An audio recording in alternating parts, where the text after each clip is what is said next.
First responders, thank you for all that you do. I'm Garrett Martin of the Alberta First Responder Mortgage Program, a program I put together myself.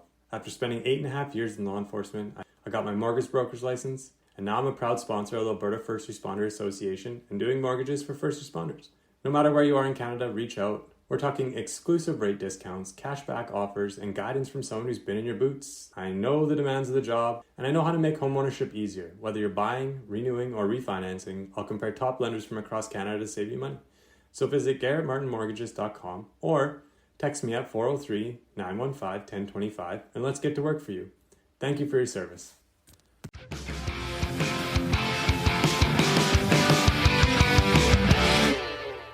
Sirens, Slammers, and Service, a podcast for female first responders by female first responders. My name is Nikki Cloutier, and I will be your host. As a former correctional officer in Alberta for almost 2 decades and the founder of Blue Line Fitness Testing, which provides law enforcement fitness testing and first responder wellness workshops, I started this podcast as a way for female first responders to share the trials, tribulations, and triumphs of their daily work. I want to showcase the unique perspectives, skill sets, and personalities that women bring to a first responder career and share their stories. So get ready to laugh your ass off, learn a whole bunch, and be inspired by some pretty badass women. Let's go. Hey guys, we are back, and today I am joined with a firecracker. She was previously with the military police for 25 years, joined as a Marine engineer in 1999, and is now working in a civilian capacity with the RCMP after retiring in 2024. I am joined today by Lola Lagler. We met at the Female First Responder Day in 2024. She was repping the military at the military booth, and I looked at her and I was like, damn, I want this girl on my podcast. She looks rad. And then as we were talking before the show, I found out that she just came back from Ball Hockey Nationals, which is phenomenal. Small circle world. She played hockey and soccer with Kaz Gallant, who is a previous guest on this podcast. So, I mean, the world in female first responders is tiny, but we all know each other. So welcome, Lola. How are you today? I'm doing well. How are you? I'm good. I'm so excited that we got this off the ground. We've been trying for like a year because you have crazy schedules and then you were retiring and starting a new position. And then time just runs by. And now we're finally here. I love it. It's so exciting. And so just having like pre-talk to you, I cannot wait to hear your story. You started at Ryerson campus. You were campus security there, and then obviously from Ontario. So when you were kind of going through university and kind of looking ahead to your future, was policing always in your future? Was military police always in your future? Or like, how did you kind of get into this line of work? Yeah, so policing was always in my future. Since I was a little kid, I always wanted to be a police officer. So I went away in Ontario to college for policing for 2 years. And then I graduated, I want to say in 93. And at that time in the 90s, there was a hiring freeze for policing, pretty much, I think, across Canada, but at least for sure in Ontario. So I got hired on doing security at Ryerson University, and I worked there for, I want to say, almost 6 years doing campus security. I started off as a dispatcher and then moved into the patrol area. And then kind of one day I got sick and tired of working in downtown Toronto. A friend of mine, well, I should say my partner, got stabbed with a used needle at the university and had to go through a lot of testing and cocktails and stuff. And that's when I was kind of like, I don't really get paid enough to catch hepatitis A to Z. So then I just kind of found myself in the recruiting center in Toronto. And at the time when you applied, you had to pick 3 professions that you wanted to do. So I had picked firefighter, military police, and I want to say search and rescue. But I didn't know at the time that those were only occupations that you had to, what they call an occupational transfer. So you enroll in the military in a kind of a different trade. And then after 4 years, you can apply for an occupational transfer to a different trade if it's open. So I joined, actually, the recruiter talked me into becoming a Marine engineer, which had no idea what that was. But I was like, sure, gets me out of Toronto, gets me away from here, let's go. So I went away to my basic training in Quebec, completed that. And then our training for marine engineer was in Victoria. So then I went to Victoria, went to the engineering school, started my training to become marine engineer. But then at that time, they posted what they call orders. Now everything's electronically, but back in the day, they'd post the orders on a notice board, and I was just kind of reading them on my break. And I saw that the military police was open. So on my lunch hour, I went to our base selection officer, went in there and said, hey, I want to be an MP. I applied to be an MP. I went away to schooling for policing. I have 6 years experience as a security guard. What can I do to become an MP? So they had to consult with Ottawa to make sure that it was okay. I did transfer because I didn't qualify to transfer because you had to be trained in your trade. And then you had to do at least 4 years and then you could apply. But because they had opened this trade to direct civilians just walking in on the road, they said, well, maybe there's a way we can get you in. So anyways, fast forward, military police for 25 years. That's incredible. I love, first of all, that the recruiter was like, hey, you're from Ontario. Do you want to be a marine engineer? You're in the middle of the land, but let's put you out in the sea. I think that's super cool.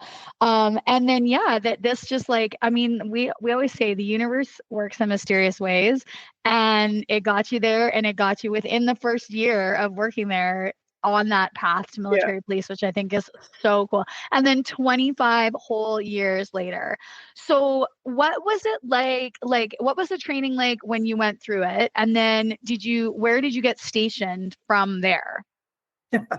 Well, so obviously when you join the military, everyone has to go through their regular boot camp, like their basic training. So that was done in Quebec. And then, like I said, I went to Victoria or CFB Esquimalt, started my trades training as a marine engineer. Then once I got accepted into the MP trade, the Military Police Academy is in Borden, Ontario, so just north of Toronto. So it's a 6-month course. So I went there. We kind of do, so military police is an interesting occupation because we're not just police officers, but because we're part of the military, we also have to do military things. So we have MPs that support the Army. So we have what we call field platoons.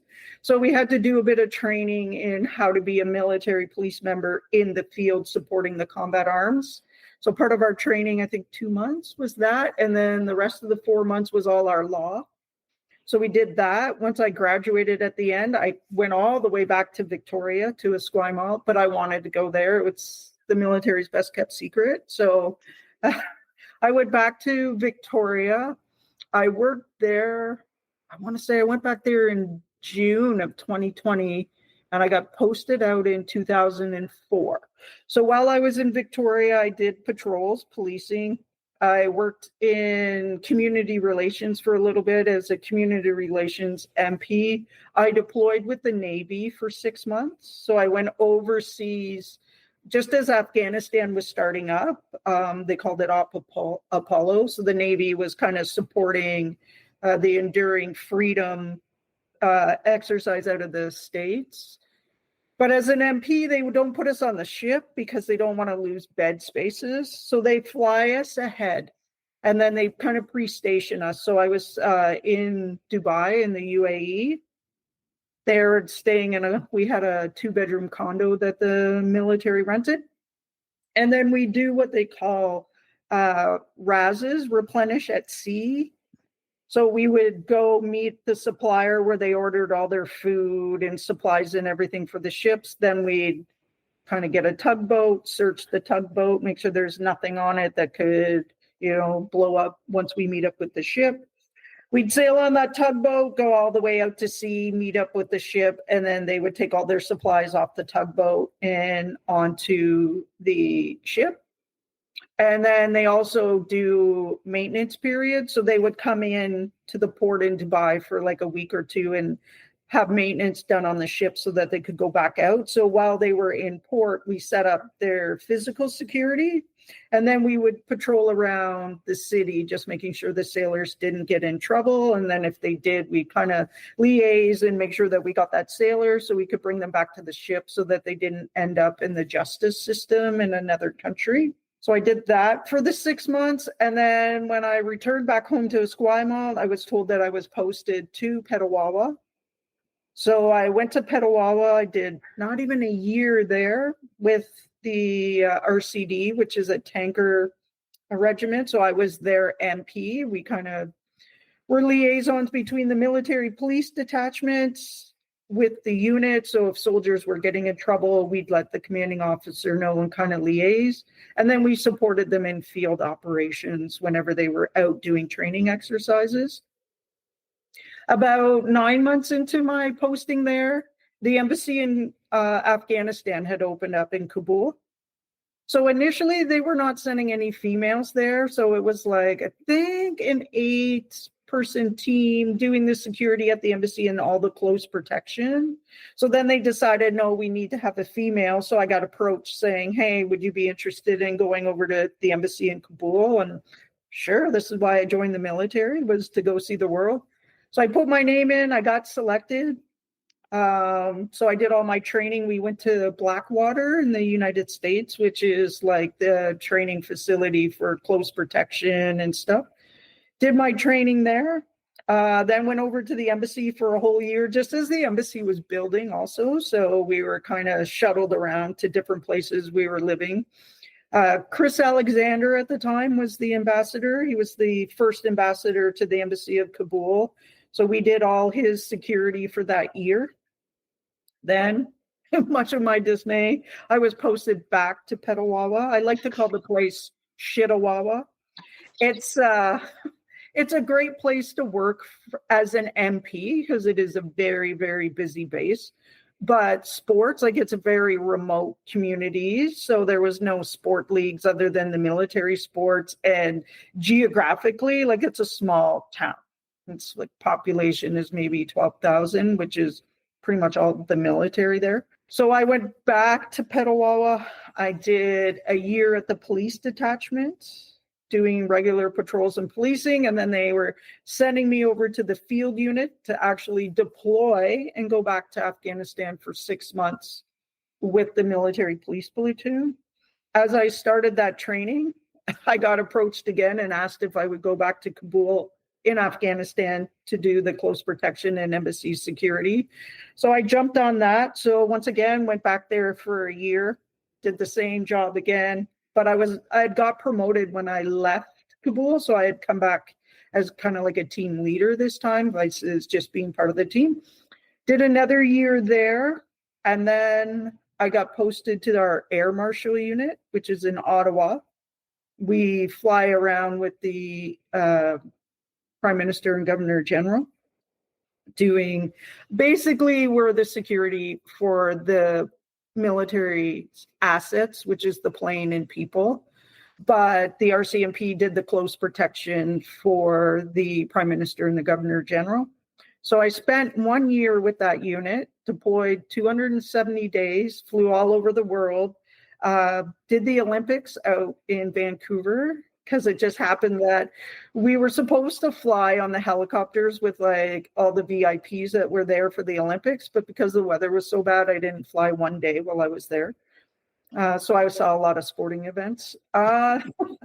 Then we got deployed on Op Hestia, which was for the Haiti earthquake relief.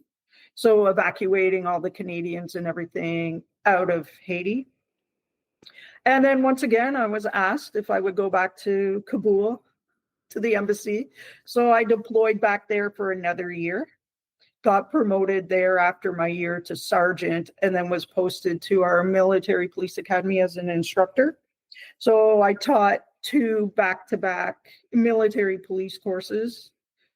Then I got posted back to Petawawa, my love-hate relationship with that place. Same thing, did a year. I think I want to say I did a year at their field platoon, did some exercises, went over to the MP detachment, was a shift IC there for a year.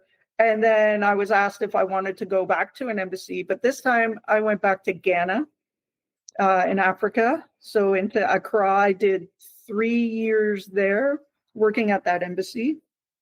Then I got posted here to Edmonton my first time. I did 1 year here in Edmonton at the military police detachment. and then did 1 year of language training. So I did a French course for a whole year, and then got posted during COVID to Quebec, to Bagotville. So basically supporting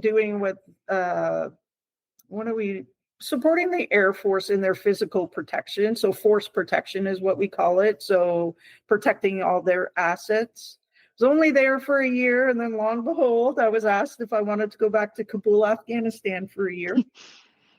So I went back to Afghanistan, but this was during the time when the Taliban was starting to take over. So I was there for 21 days, and then the military had to evacuate us because the embassy closed due to the Taliban taking over the country. So I sat in Ottawa for a little bit until they figured out what they wanted to do with me, where they could post me. By this point in my career, I was a master warrant officer. So I got posted back here to Edmonton, worked at the MP detachment for a little bit, worked at 1 MP Regiment HQ for a little bit as the sergeant major in charge of policing for the Army of Western Canada. And did that basically up until the time I decided to retire. Oh my God. I've been writing notes because I had to keep track of where you went in the world. I should have had a map, and I should have had strings going across the map. Girl, I had no freaking clue that you did all this. This is insane. Oh my God. Like, how fucking rad of a career is that? Like, you totally saw the whole world and like got to live in so many cool places and experience it and do such cool things. Like, oh my God. See, again, I always say, why didn't I know about these careers when I was in my like young 20s? Like, I would have gotten all over this. I would have been like, yes, let me do all these things. Like, wow. Like, oh my God. Okay. So then normally I would save this. Maybe I will save it. I don't know. I want to save it for like a rapid fire question at the end, but I also want to know, what was your favorite place? So surprisingly, as much as people will find it weird, I really enjoyed Afghanistan. And I know that sounds weird, but being seconded to foreign affairs, because I wasn't there in a combat role, like I wasn't fighting people or whatever. I worked at the embassy providing security to all the Canadians that worked at the embassy, and also making sure that the ambassador was able to get out and go to his meetings and do whatever he had to do. So I was actually really lucky in my first year being there, because I had Chris Alexander, who was our ambassador, and he was young and very wanted to get out there and did a lot of stuff. So I went to Bamyan and hiked the Buddha ruins just after the Taliban blew them up. Went to the Citadel of Alexander the Great in Herat. Went to Tarin Kowt, got to go to Kandahar quite a bit. We flew into Kandahar all the time. So I got to really see that country kind of in a different light. I'm pretty sure if you asked most people in the military, they would not say Afghanistan was one of their, rewarding and fun places to be. Was it scary? Sure. You know what I mean? Like, you're in a war zone. But I don't know. I was there with good people. I really enjoyed what we did, and I was lucky, had an opportunity to see a lot of that country that people wouldn't see. And it's very rich in history, and it's actually a very beautiful country. Like, there was times when we were sitting out on the street late at night because the ambassador was at a dinner or whatever, and there'd be moments where I was like, wow, I can't believe we're in Afghanistan, because you picture what the media shows you, right? Like the war, and you're just seeing all bad stuff, but there's actually good stuff there. The other thing too is I went in there when the embassy first opened, and I actually closed the embassy when the Taliban took over. So I got to see a 20-year span of when we went into that country and when we pulled out, which would be a generation. I would want to say it's probably 20 years. So it'd be one generation. So to see that change, and to see the people and how much they progress. Like, I remember when I first got there, like, women were all in burqas. Like, it was very rare not to see a woman like burqas walking down the street. And each time I kept going back, you would see that progression of women having more freedoms, being able to drive, little girls going to school, people having businesses, women's in politics. When I was out there, I think it was my second time there, maybe. I got involved with like a physical training program for women that were joining the Afghan police. So it was kind of giving them a little bit of a mentor to see another female and stuff like that. So I got involved with that in the embassy. So just to watch it progress to how it was when we got pulled out, it's incredible to see, because everyone's like, we wasted time, we wasted money, we did nothing. But I truly believe if there had not been that intervention, I think things would actually be way worse in Afghanistan right now. It is bad, but it's not as bad as it could have been. That's really, that's really interesting to hear, because that was going to be one of my questions too, is like, when you were there, are you as a female, but then also working, like what was the dress requirements for you? Because I'm assuming not in like military uniform, but in suit and tie uniform, or like, was it different for you because you're doing like that closed security? Like how did that work? So we dressed in like 5'11" cargo pants, shirts. Like I wore short sleeve shirts and no one ever said anything to me because I was exposed. And it's interesting because the reason they never sent a female there in the first place was because there was this view that, they wouldn't be respected and nobody would listen to them because they talk down to women or don't treat them as an equal. But what I found is we actually had more accesses into places and people were more willing to deal with me than the guys, because the guys are abrupt and demanding and the way typical guys are. But as a female, I'd be in the front seat and we'd be driving and we come to a checkpoint and I would just wave and they would open the gate and in we went. They didn't really ask a lot of questions. And used to deal with Karzai, who was the president of Afghanistan, so his security detail. And you're going to another president's compound where they don't want you to bring in guns. But we can't really go there without our guns because we have our ambassador. So it was that working with them saying, listen, we get you don't want us to have our big rifles out, but can we wear our pistols? We'll be discreet. We'll we'll cover them up. And they were great. Like I never had any issues versus some of the guys would get a lot of resistance. And their security there were always like, we want to deal with Lola.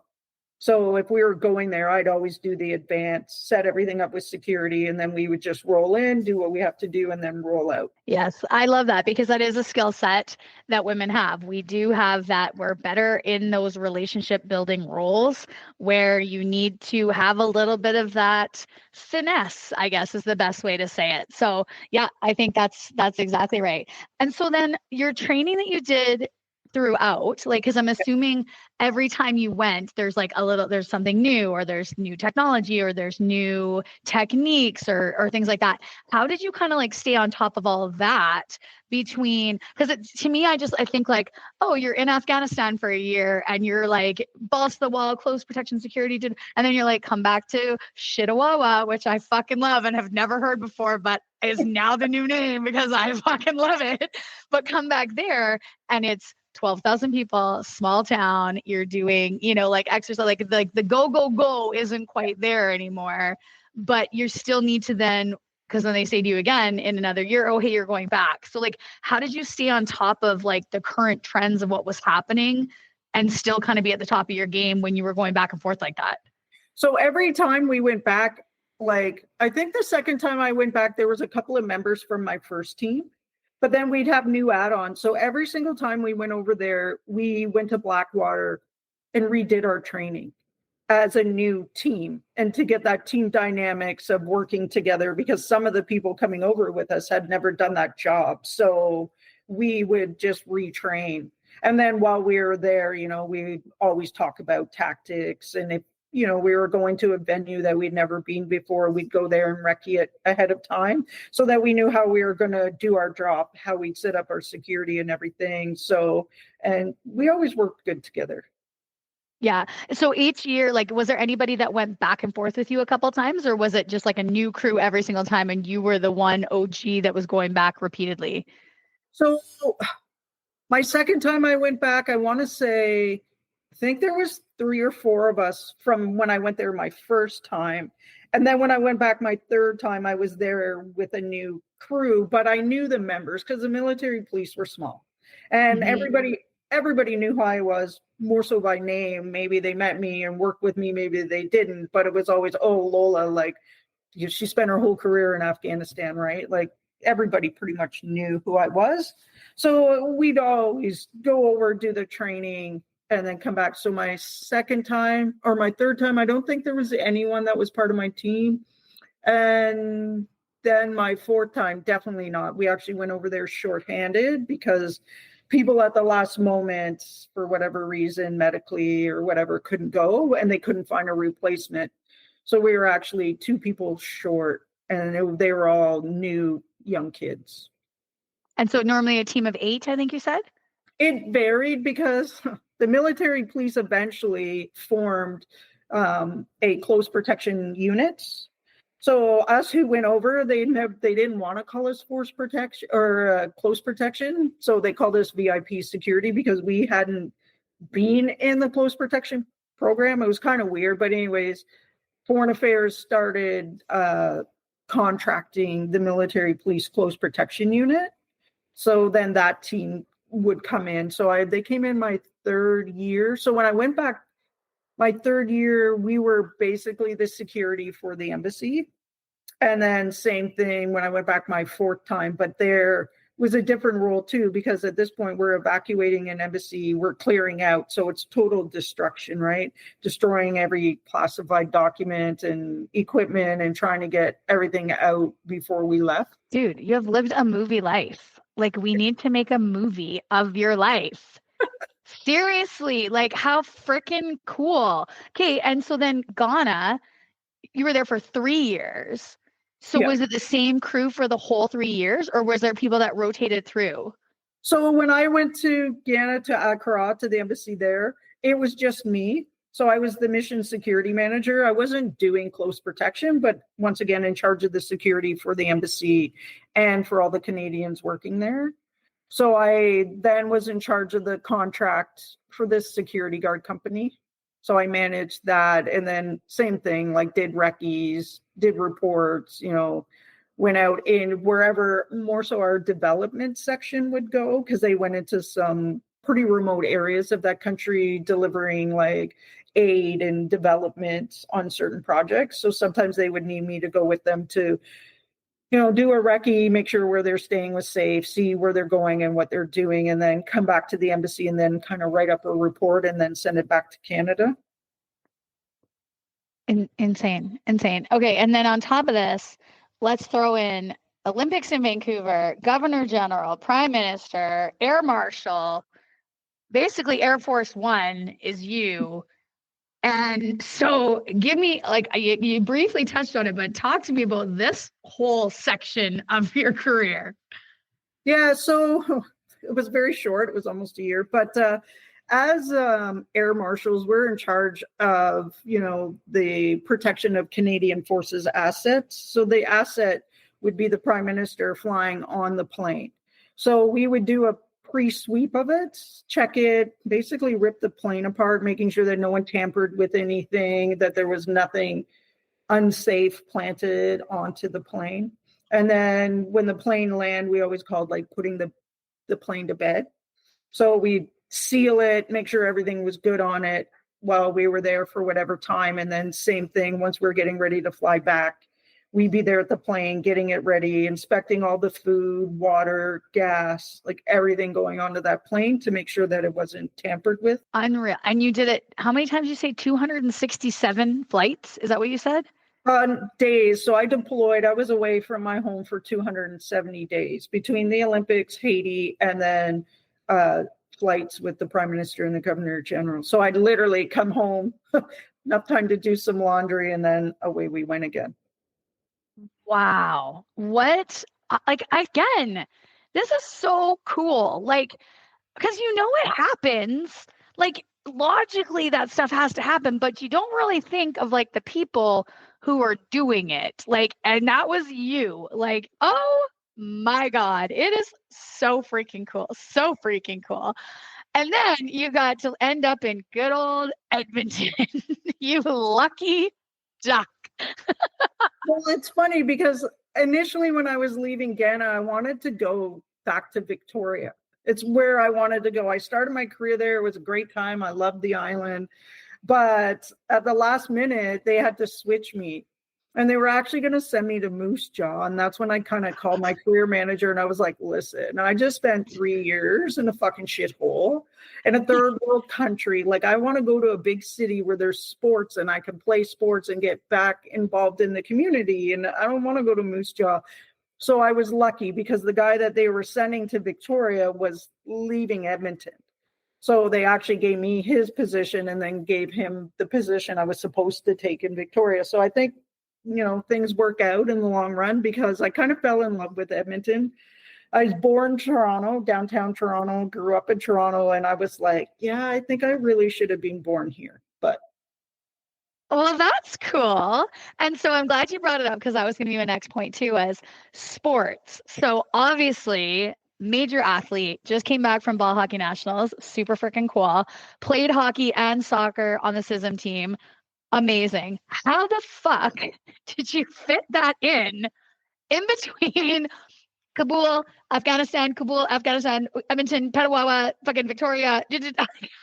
At what point were you playing these sports?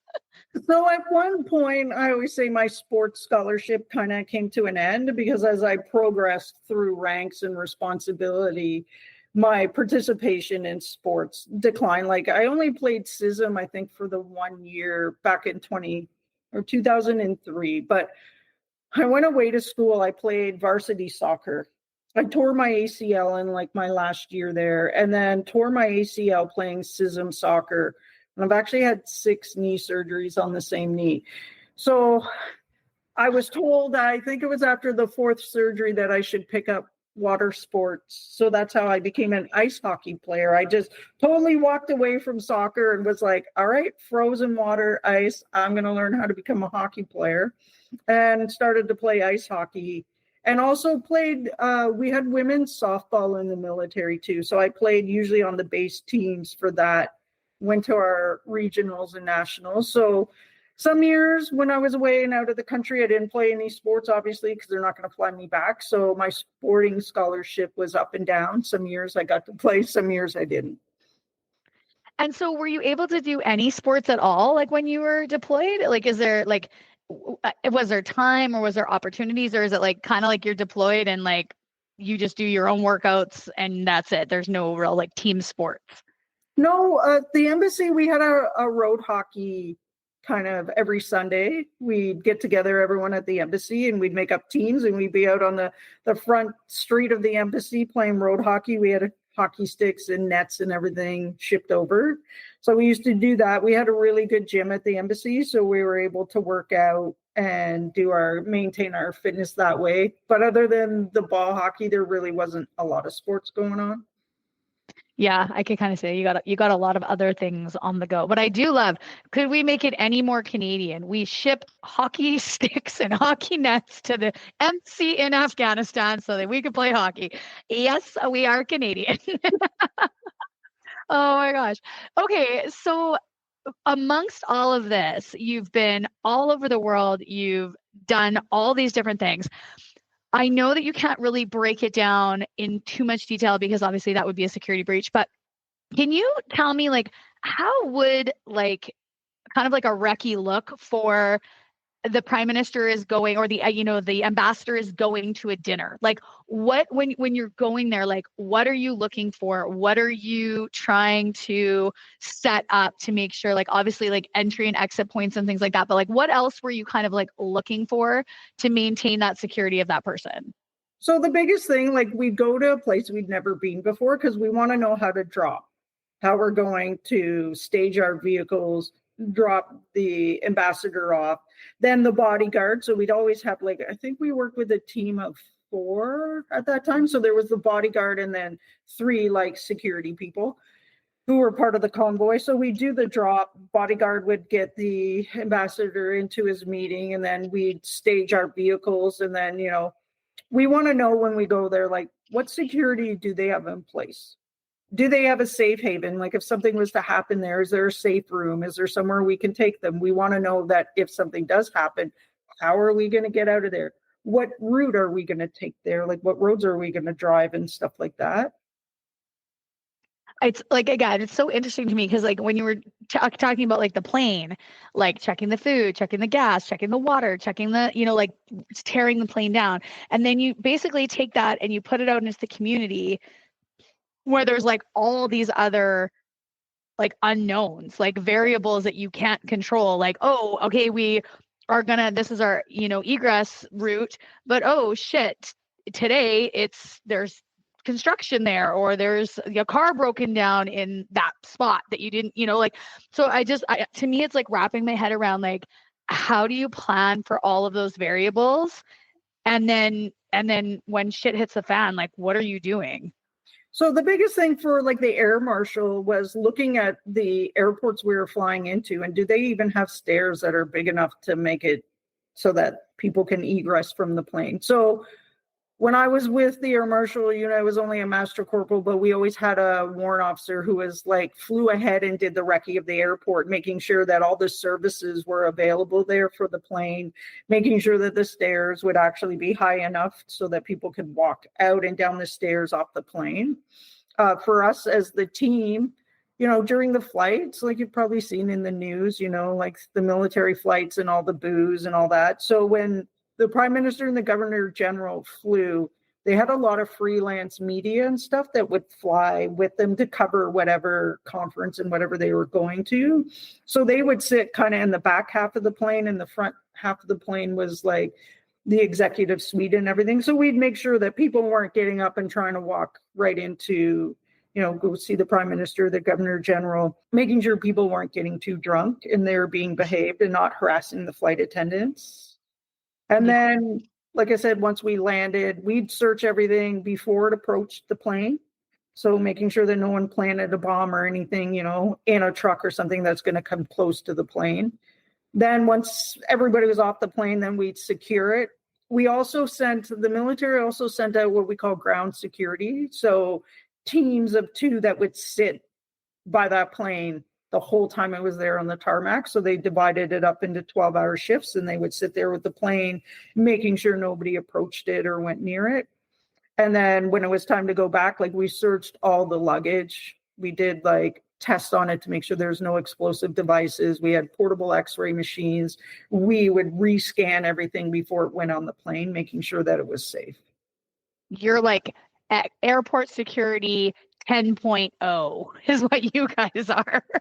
Yeah. Wow. Like, again, like, this stuff happens, but you just don't even like think about the fact that like literally somebody's job is to sit with this plane, making sure that nobody goes near it. Like, that is their job, is to sit and watch this plane and make sure that it is safe. Like, yeah, I'm telling you guys, if you have no idea what you want to do with your life, like, there are career options out there, because holy shit, I had no. And again, if you were to tell me, okay, military police, in no way, shape, or form would I have thought that it would include all the things that you did. I would have been like, okay, military police, they're on the base, they're making sure that the soldiers are not being dickheads, and that's what they're doing. And you did so many different things. That was like an iota of what you did.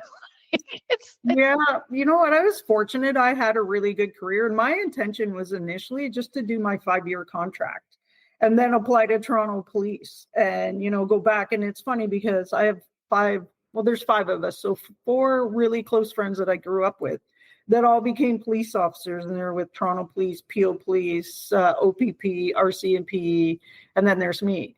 And I'm kind of glad I went the route that I went, because that variety in jobs and moving around never really allowed me to become bored. And the minute I was getting bored of what I was doing, well, here's an opportunity. It was time for me to go away and go do something else. And before you know it, 25 years was done. Yes. So did you the military, do they force you out at 25 years? Like, is it like 25 and you're done, or could you have stayed on?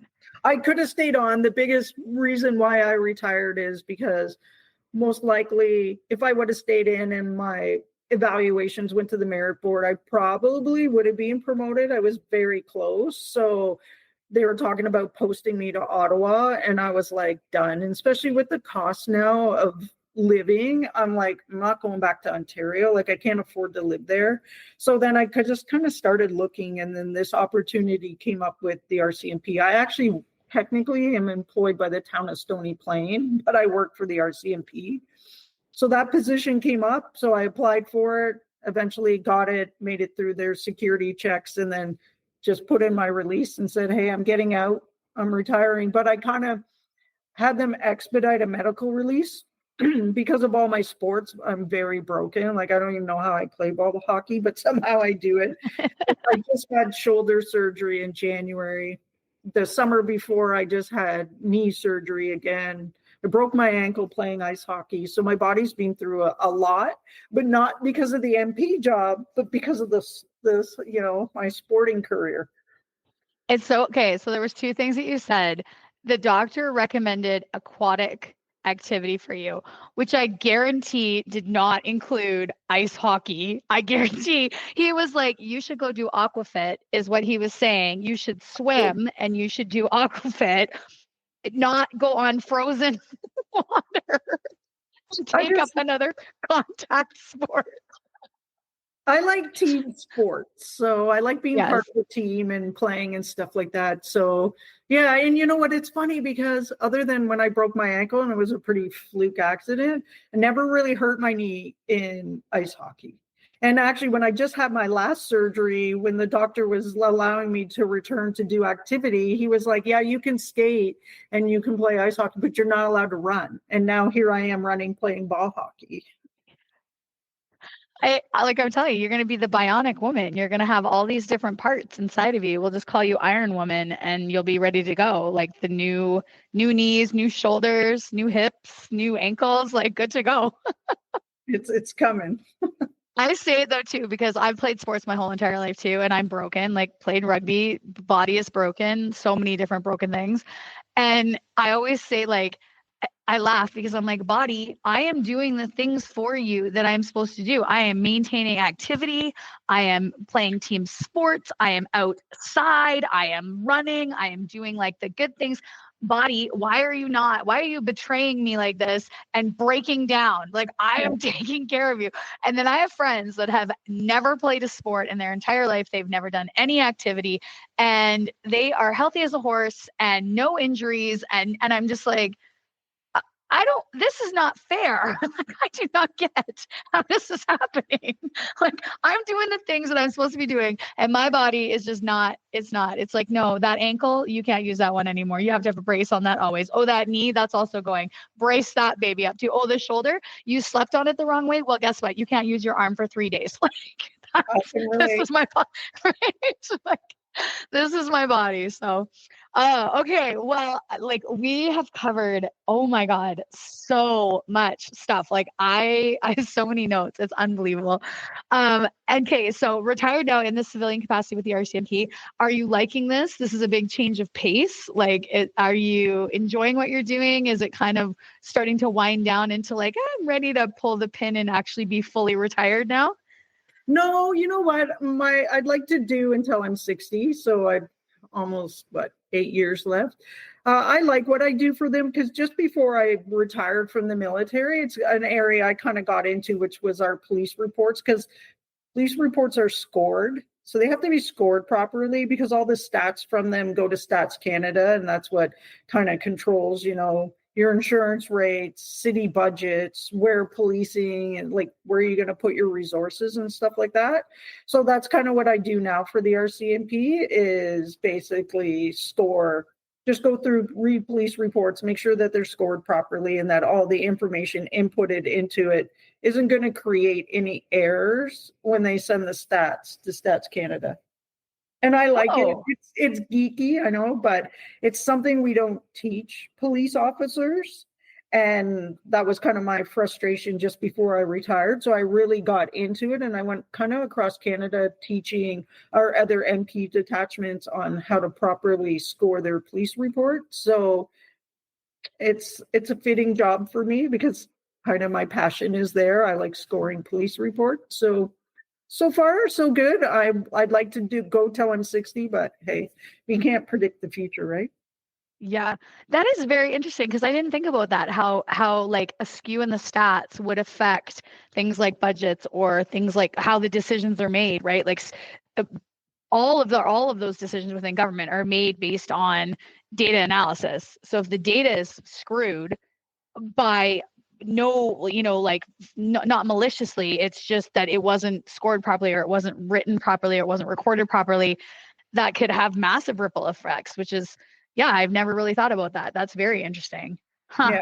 And yeah, and I mean, like if you're good at it and like, you know what you're looking for, then that's a perfect spot for you too. And, you're not, it's not as physically needed, right? You're not having to do crawl through a plane and make sure that it is totally safe, and you're not having to, go out into the middle of nowhere, third world countries, and evacuate people. So that's it is kind of a retirement gig. You're just making your way through. Now you're doing the paperwork side of things. Yeah. And I'm okay with that. Like I had a good career and, I ended, I think they always say you kind of know when you're done. Okay, so I want to wrap up. I always ask my guests some kind of fun rapid fire questions.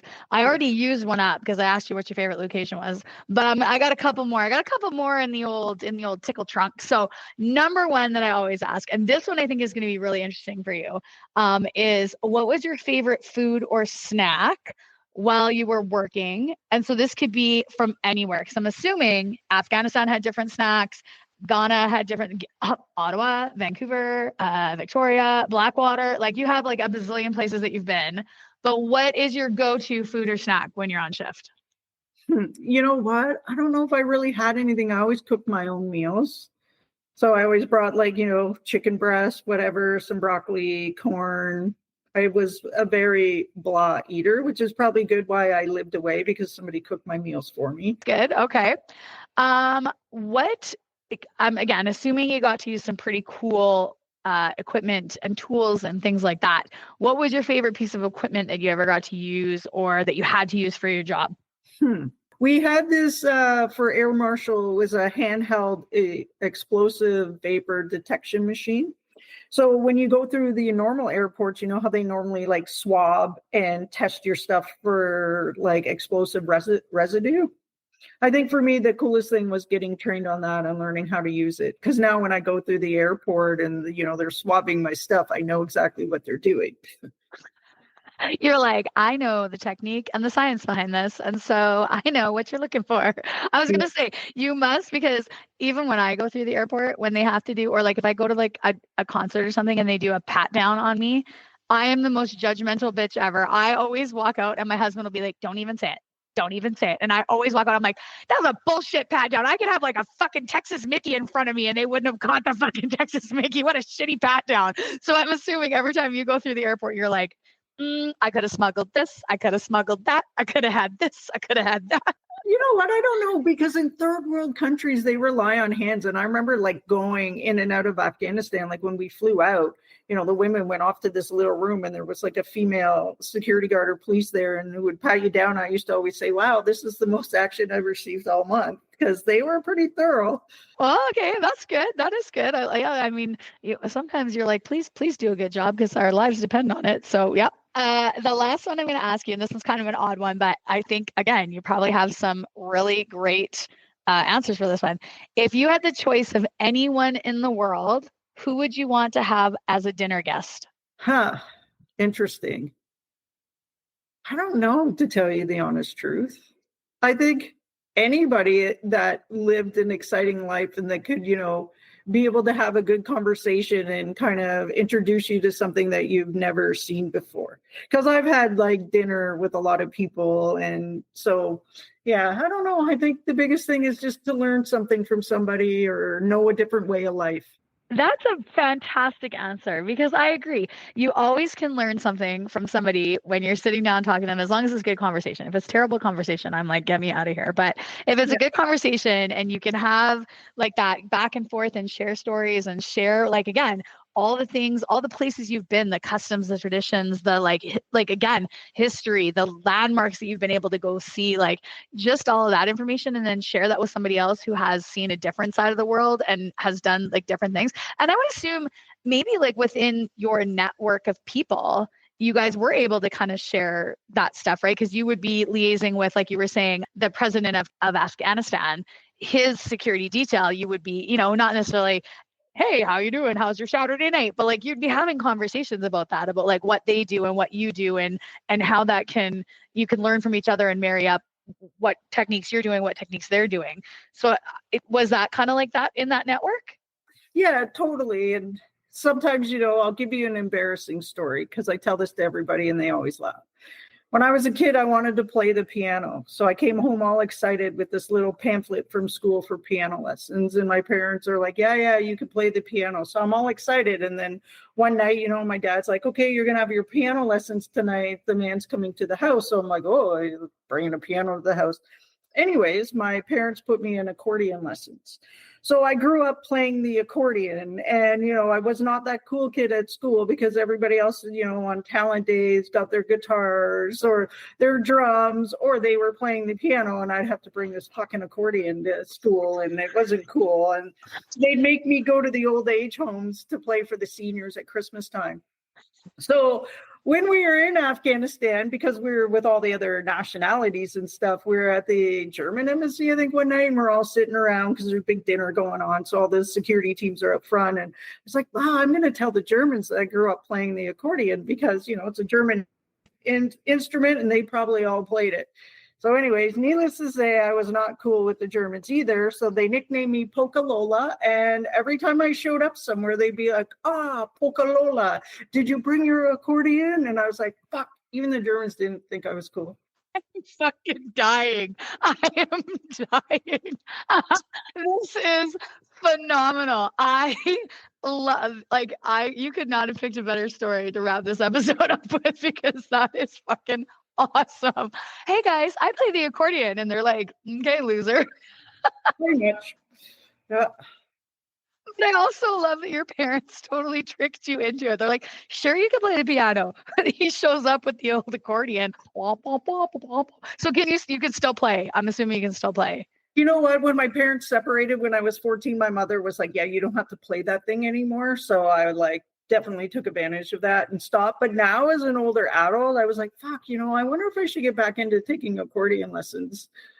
You totally should. You totally should. I have a good friend. He's actually ex-military too, and he plays the accordion. And he used to go around on Saturday nights to like the little small town bars, and he'd join up with some of the little bands that are playing, and he'd be wailing on the accordion. And so I'd say, yeah, you absolutely should, because it's a cool instrument. I don't care what anybody says. It's totally unique. I bet you it's really fucking hard to play. I would say it's probably up there with like the bagpipes of trying to figure out all of that air movement with the keys. So I would say jump right back on it. I think that's a great, great instrument to play. Yeah. Oh my God. Polka Lola. That's... I can in their accent. We had a German nanny, so I can literally hear her accent saying it. Okay. Well, you sealed the deal with that story, Lola. That's fantastic. Okay. Any last words for our listeners before we wrap up? You know what I would say, if somebody's considering a career in the military, I highly recommend it. Even if you just went in and did your 5 years and then got out, the opportunities, I didn't grow up in a military family. I really didn't know much about the military. Base Borden was kind of close to where I grew up, but didn't really have friends in the military. And honestly, I do not regret my decision at all. And the opportunities to travel, see the world, and do cool things and get good training, and as we always say, and get paid for it. Yes, absolutely. Because that is the key thing too, is travel, but make money while you're doing it, because otherwise you go broke very quickly. Yeah. And yeah, I would say too, that is a great piece of advice. Try it out. You never know. You never know where it'll take you. You never know what you'll end up. If you hate it, you hate it. Okay, whatever. You gave her a shot, move on. But you could end up 25 years down the line having lived all across the world and having done absolutely rad, cool things. So give her a shot and see where it ends up. So yeah, perfect. Okay. Well, thank you for your time. Thank you for all of your amazing stories and the knowledge and the sharing that you did. It's so cool. I hope that your body holds up. I hope that if I go back to playing ball hockey, I get to see you and maybe I'll learn from you, because clearly you're very good at it. And so then hopefully I can learn from you. But yeah, it's been a slice, and I really appreciate you. So thank you for being on the show. Thank you so much for having me.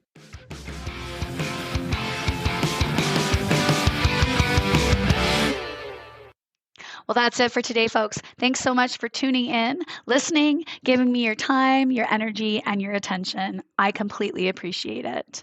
Make sure you check out our next episode with another badass female first responder anywhere you get your favorite podcasts. And follow us on Instagram and Facebook at bluelinefitnesstesting.com. I hope you stay safe, keep your head on a swivel, and watch your six.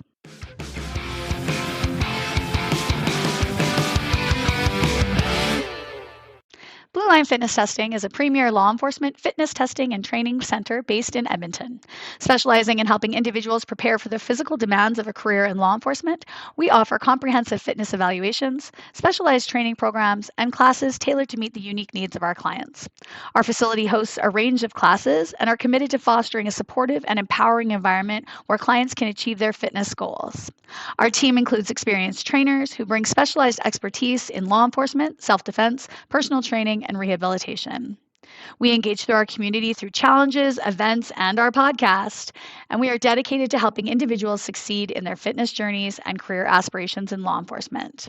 Are you looking to get started with your career? Come see Blue Line Fitness Testing, and we'll get you there.